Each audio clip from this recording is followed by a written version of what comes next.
Hi అందరికీ ఈరోజు వచ్చేసి మ్యాటర్ ఏంటండి. సో నేనైతే సరదాగా బిఆర్ ర్యాంక్ అయితే స్టార్ట్ చేసిన. సరదాగా అంటే సరదాగా కాదు, నార్మల్గా డైలీ ఆడేటట్లే స్టార్ట్ చేసినామమ్మ. కానీ నా గేమ్లోకి అయితే మున్నాబ్ అయితే వచ్చినాడు.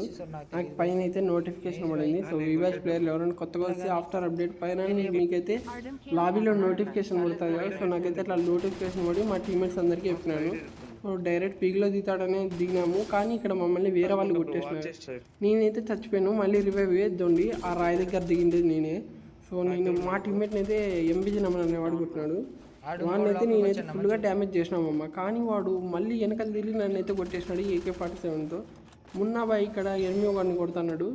వాడు కనపడే లోపలే లెఫ్ట్ సైడ్ నుండి వాడు కొట్టేసినాడు. సో ఇక్కడైతే డైరెక్ట్ అయితే రివైవ్ ఇస్తాడు, కానీ వెనకాల నుండి ఒకటి వచ్చి మున్నాబాయ్ టీమ్మేట్ని ముగ్గురిని కొట్టేసినాడు మామ. వాడు ఎవడో కానీ అర్థం కాలే. సో ఆ టైంలో వాళ్ళ రివైవల్ కూడా చచ్చిపోయినాడు కరెక్ట్ సమయానికి. సో మొత్తం టీం అయితే ఎలిమినేట్ అయిపోయింది. అది మా దరిద్రం అర్థం కాదు, మున్నాబాయ్ దరిద్రం అర్థం కాదు. సో వీబాచ్ ప్లేయర్ వచ్చినాడని ఆనందం కొంచెం కూడా లేదు. నేనైతే కొడదామని ఫిక్స్ అయిపోయినాను నిజంగా. కానీ వాళ్ళ రివైవ్లో అదే సమయానికి చచ్చిపోయినారు. నెక్స్ట్ నా సైడ్ నుండి అయితే మీకైతే వీడియో పెడతాను. సో అది మిస్ కాకుండా ఉంటే సబ్స్క్రైబ్ చేసుకోండి మన ఛానల్కి. ఈ వీడియోకి అయితే ఒక లైక్ చేయండి మామ.